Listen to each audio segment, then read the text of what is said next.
Izzy Valenzuela was one of the most popular racers on Street Outlaws, known for his talent behind the wheel and his love for speed. But on one tragic night, everything changed. The roar of his engine was replaced by the quiet, heavy air of a courtroom. From that moment on, Izzy's life would never return to what it once was. What really happened to him? And how has it shaped the rest of his life? This is the dramatic story of his sentencing and why it could mean a final goodbye to the racing world. Who is Izzy Valenzuela? Israel Izzy Valenzuela, better known in the racing world as Izzy Performance, is a name that carries a lot of weight among street racing fans. To many people who followed the Street Outlaws TV show on Discovery Channel, Izzy wasn't just another driver. He was the guy with the cool builds, the calm confidence, and a knack for turning ordinary cars into fire-breathing machines ready to dominate the streets. Izzy's journey into the spotlight began long before he appeared on TV. He had already built a reputation in the underground world of high-speed racing. While most people see cars as just a way to get from one place to another, Izzy saw them as machines that could be transformed into works of art with the right mix of engineering, tuning, and performance upgrades.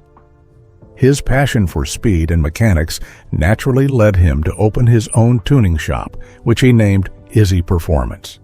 From this shop, Izzy worked on all kinds of cars, but he wasn't just doing small tweaks. He specialized in creating serious racing beasts. Two builds in particular became part of his legend: a Nissan GT-R and a twin-turbo Chevy pickup. These weren't just fast cars, they were statement pieces. The GT-R, already known in car circles for being a monster on the road, became even more of a powerhouse under Izzy's hands. And the twin-turbo Chevy pickup? That was the kind of project that made people stop and stare. Turning a truck into a speed demon took both creativity and skill, and Izzy had both in abundance. It was this blend of talent and daring that caught the attention of Street Outlaws. The show, famous for bringing underground racers into the homes of millions, was the perfect stage for someone like Izzy. When he appeared on the show, he quickly became a familiar face to viewers. His presence wasn't about flashy drama. He stood out because of his skill, knowledge, and results on the street. In a scene where talk is cheap, Izzy let his cars do the talking.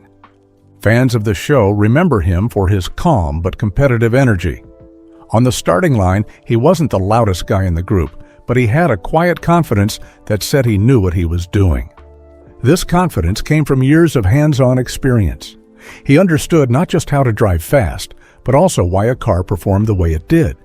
He could fine-tune an engine, adjust suspension settings, and to tweak every little detail to get maximum performance. In the street racing world, that combination of driver and builder is rare. Some racers rely entirely on mechanics to prepare their cars. Some builders never get behind the wheel. Izzy was both, a racer who knew every bolt and wire in his machine because he put them there himself. That made him dangerous to race against and fascinating to watch. Izzy's shop, Izzy Performance, also became more than just a place to work on his own cars. It was a hub for other racers and car enthusiasts who wanted that same level of craftsmanship and performance. People came to him for advice, upgrades, and full builds. Word spread that if you wanted your ride to stand out and run with the best, Izzy was the guy to see. The Nissan GT-R, one of his signature rides, was particularly impressive. The GT-R already has a reputation for being a supercar killer straight from the factory. But Izzy took it to another level. With the right upgrades, it became not only lightning fast, but also incredibly consistent, a must-have quality for winning races. The twin-turbo Chevy pickup, on the other hand, showed Izzy's creative side. It was proof that you didn't need a sleek sports car to dominate. With enough vision and the right parts, even a work truck could become a racing monster. What made Izzy's time on Street Outlaws so memorable wasn't just the cars, it was the fact that he carried himself like someone who belonged there. The world of street racing can be cutthroat, with egos as big as the engines. But Izzy earned respect the old-fashioned way, by showing up, racing hard, and proving himself on the asphalt. His popularity on the show grew quickly. Fans liked that he wasn't afraid to take on challenges, and they admired his deep understanding of the machines he drove. He became known as a man who was as comfortable with a wrench in his hand as he was behind the wheel. That authenticity made him relatable to other car lovers who knew the joy of building something with your own hands and then putting it to the ultimate test. Off the track, Izzy was still very much a part of the racing community.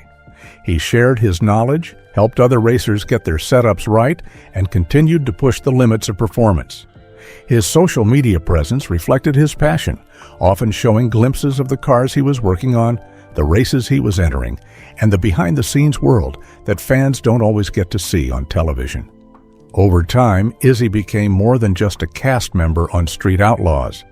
He became a symbol of what the show was really about: the raw love for racing and the endless chase for more speed.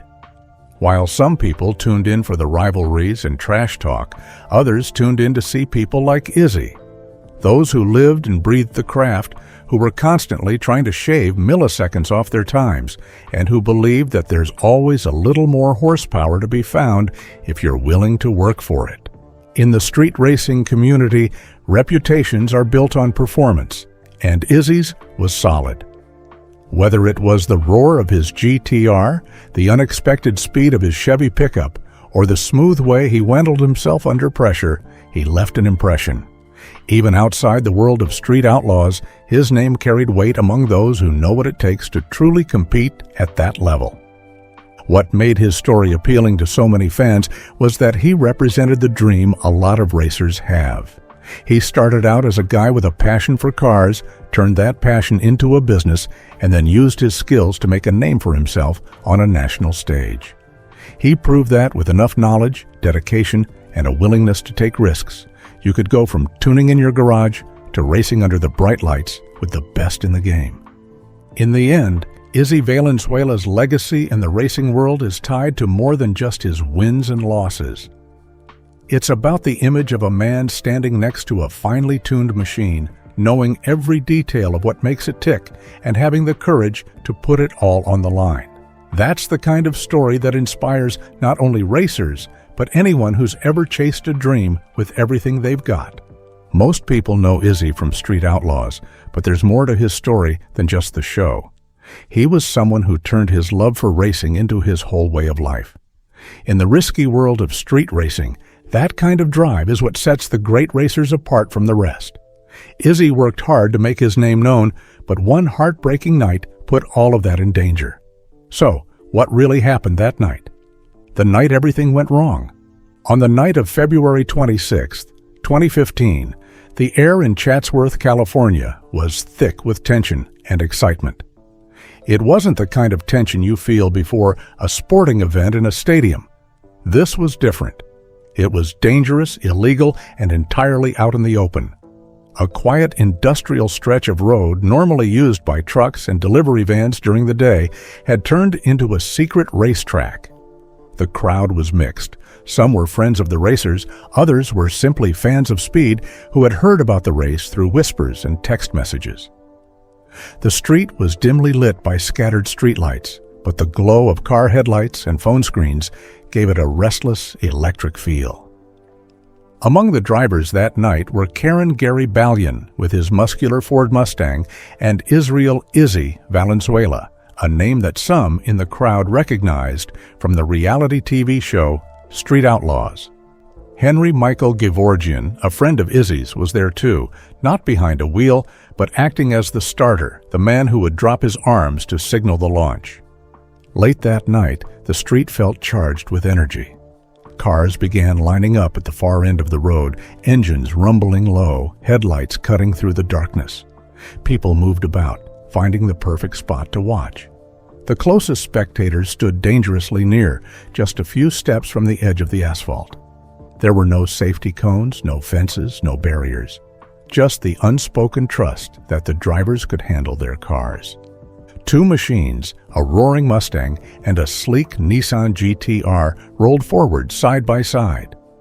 Their engines growled like caged beasts ready to break free. Some in the crowd leaned forward, phones in hand, ready to capture the moment forever. Others chatted casually, unaware that in seconds the night would take a deadly turn. In the middle of the lane stood Gevorgian, the race starter. He raised both arms high into the air. The racers revved their engines harder, the sound bouncing off nearby buildings and shaking the air. The sharp scent of burnt rubber and gasoline filled the street, stinging noses and heightening the tension. Then, with one swift motion, Gevorgian's arms dropped. Tires screamed, and the two cars launched forward like bullets from a gun. Their rear ends squatted low, their front ends lifting slightly as they fought for traction. Smoke poured from the tires, and the crowd erupted with cheers. Some even stepped closer for a better view, drawn in by the intoxicating rush of speed. The Mustang and GTR stayed side by side, neither giving an inch. The turbocharged howl of the GTR cut through the night, while the Mustang's deep, raw V8 roared in reply. For a brief moment, it was pure racing glory. But then, in the blink of an eye, everything changed. Spectators later recalled seeing the Mustang's rear tires lose their grip. In street racing, even the smallest mistake can become a disaster. And here, it did. The car snapped sideways into a sudden slide.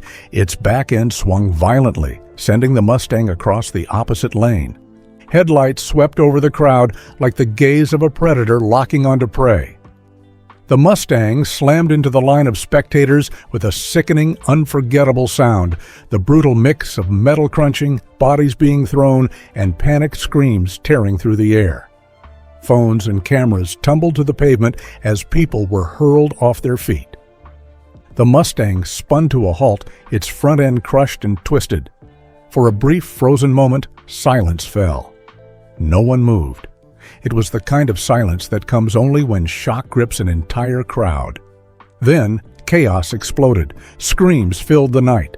Some people ran for safety. Others dropped to their knees beside the injured, shouting for help. A man ripped off his jacket and pressed it against a bleeding wound. In the confusion, angry voices rose, directed at the drivers, but the racers didn't stay. The Mustang and the GTR sped away into the darkness, their tail lights shrinking until they were gone. Some victims moaned in pain. Others didn't move at all. Eric Siguenza, only 26 years old, and Wilson Thomas Wong, 50, lay still on the asphalt. To those who saw them, it was clear they would not be getting back up. When officers knocked on the doors of the Siguenza and Wong families later that night, the world seemed to collapse for them. For the Siguenza family, Eric was more than just a 26-year-old man. He was a son, a brother, a friend who loved cars, but never imagined he'd die watching one race. His mother, upon hearing the news, reportedly fell to her knees, unable to breathe, asking over and over how it could be true.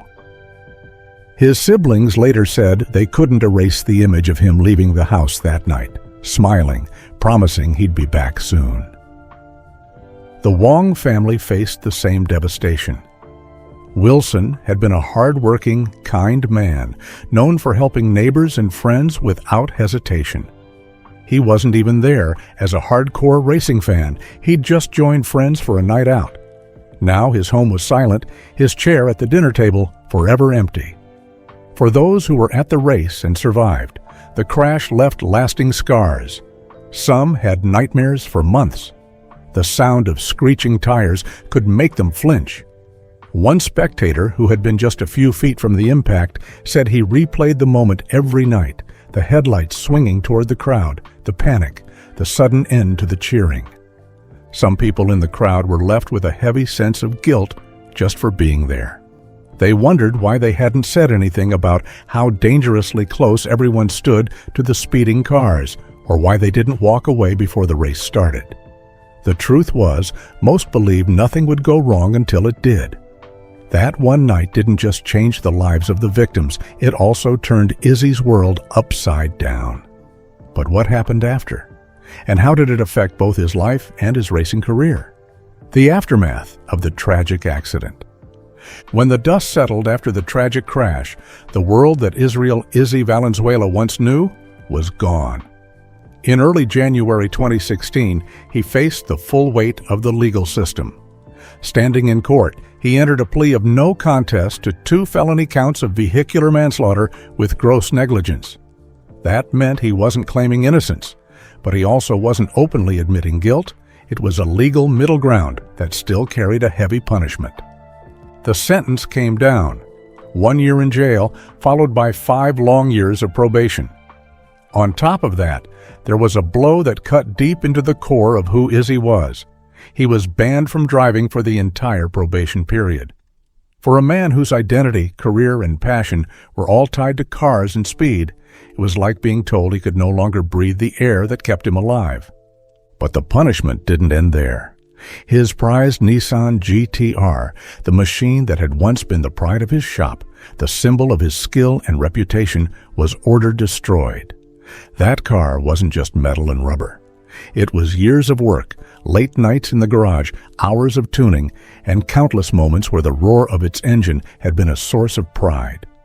Watching it be taken away was like watching a part of his life be erased. Prosecutors made a point during the case. Izzy didn't just drive fast cars, he built them for a living. His business, Izzy Performance, was known for amping up vehicles, turning them into street machines that could hold their own against anyone. Now, with his driving privileges stripped away and legal restrictions looming over his every move, his livelihood was in jeopardy. Even though there's little public information about what happened to the shop after the sentencing, it's not hard to imagine that the loss of his ability to drive and the shadow of the case would have made it incredibly difficult to keep the business going. Once inside, Izzy faced another challenge: how to spend a year in jail without letting it break him completely. For someone used to freedom, high-speed runs, and the open road, the walls of a cell can feel suffocating. But Izzy didn't sink into bitterness. Instead, he chose to make use of his time. He threw himself into rehabilitation and education programs. He completed training to become a peer specialist, someone who offers support to fellow inmates. He also took on a role as a Suicide Watch inmate companion, a position that required trust, compassion, and patience. These jobs weren't glamorous, but they mattered. They meant he was trusted to help keep others safe during their darkest moments. Izzy didn't stop there. He worked through anger management courses, learned about substance abuse prevention, and took part in other self-improvement programs. In recognition of his efforts, he even received a certificate of appreciation for his peer support work. That small piece of paper wasn't just an award, it was proof that even in a place built to punish, he was still finding ways to build something positive. His dedication in jail eventually led him to try for something few inmates get: compassionate release. He argued that his good conduct, his rehabilitation, and the work he had done to help others should count for something. In his mind, it was a chance to step back into the world sooner and rebuild his life. But the court didn't see it that way. While the judge acknowledged that his accomplishments were commendable, they ruled that rehabilitation alone didn't meet the legal standard for extraordinary and compelling reasons under U.S. sentencing guidelines. The request was denied. For Izzy, it must have been a hard blow. He had done everything right, taken responsibility, worked to better himself, and used his time to contribute to others. And still, the system told him he had to serve the full length of his punishment. After his year in jail, Izzy stepped into a world where every move was monitored. His 5 years of probation meant no driving, no slipping back into the street racing world, and no easy way to restart the career he had built with his own hands. For a man who once lived for the rush of the starting line, the silence of life without racing must have been deafening. Public records from this time are thin. There are no clear updates about whether he returned to his shop, tried to rebuild his business, or chose a completely different path. It's possible he kept a low profile on purpose. After all, his name had been tied to a tragedy that was still fresh in many people's minds. In a tight-knit community like street racing, news travels fast, and reputations can be difficult to rebuild. When his probation ended, the restrictions that had defined his life for half a decade were finally lifted. But by then, the street racing world had moved on. New names, new cars, and new rivalries had taken over the spotlight. Whether Izzy considered returning or decided to leave that chapter behind is a question only he can answer. Since completing his sentence, Izzy Valenzuela has largely vanished from public view. No big announcements, no social media comebacks, no appearances in racing events, at least none that have been made public. For someone who once thrived in a high-energy, high-profile environment, this disappearance is striking. It's possible he wanted it that way. The crash and its consequences were life-changing, not just legally, but emotionally. Living with the knowledge that lives were lost in an event you were part of is something that doesn't fade with time. Stepping away from the scene might have been his way of finding peace or avoiding more trouble. It's also possible that he was forced to stay away. Legal restrictions, financial difficulties, and the loss of trust within the racing community could all make it nearly impossible to return to that world in a legitimate way. Without a racing career, without the GTR, and without the network he once had, a public comeback might not have been realistic. The aftermath of the crash didn't just take away Izzy's freedom for a year, it dismantled the life he had spent years building. His career, his reputation, and even his right to drive were stripped away. In jail, he tried to build something meaningful out of the ruins, helping others and improving himself. But in the eyes of the law, that wasn't enough to change his fate. By the time his sentence was fully served, he had spent 6 years living under the weight of his punishment. And after that, instead of returning to the adrenaline and spotlight of the racing scene, he seemed to choose or accept a quieter, more private existence. Today, there's no public record of where he is or what he's doing. Maybe he's working in a different field. Maybe he's still connected to cars in some way, but out of the public eye. Or maybe he's left that life entirely behind. What we do know is that the man once known for speed and power is now known for something else. A story that serves as a sobering reminder of how one night can change everything. Izzy Valenzuela's journey after the crash is a blend of loss, reflection, and quiet survival. It's the kind of story that doesn't have a neat ending, just the reality of moving forward, step by step, in a life that will never be quite the same again. That night, things looked very different from the perspective of Izzy's co-racer. According to Deputy District Attorney Moira Curry, the other driver, Karen Gary Ballion, who was 43 years old at the time, faced his own serious consequences for what happened. Ballion was behind the wheel of a Ford Mustang during the street race. As the cars sped down the road, the Mustang lost control and veered into a group of people watching from the side. The crash was devastating. It claimed 2 lives and injured others. Instead of staying at the scene to help or face the authorities, Ballion fled, leaving chaos and tragedy behind. The law did not take this lightly. On December 22nd, Ballion pleaded no contest to 2 felony charges of vehicular manslaughter with gross negligence.